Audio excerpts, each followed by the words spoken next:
Hello viewers, আমার নতুন ভিডিওতে আপনাদের স্বাগতম।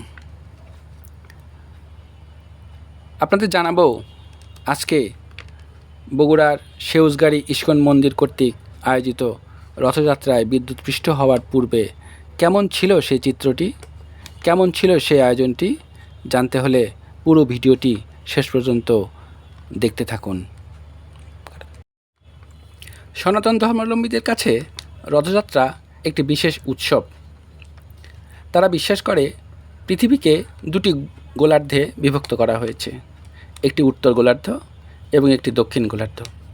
সারা বছরই পৃথিবীর দুই গোলার্ধেই সূর্যের আলো পায়, তবে একইভাবে নয়।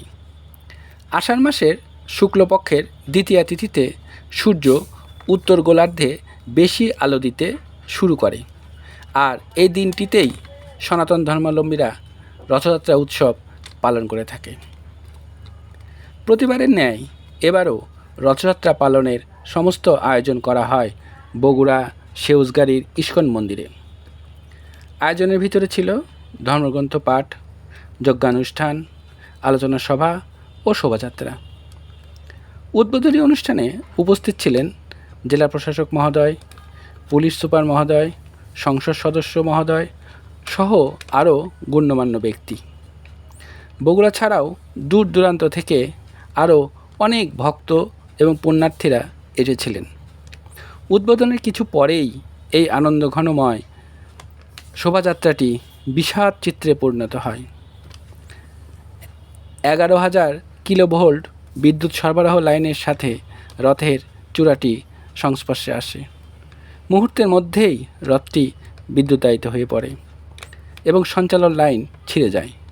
এতে বহু মানুষ হতাহত হয়। রাস্তার উপর ছড়িয়ে পড়ে হতাহতদের দেহ।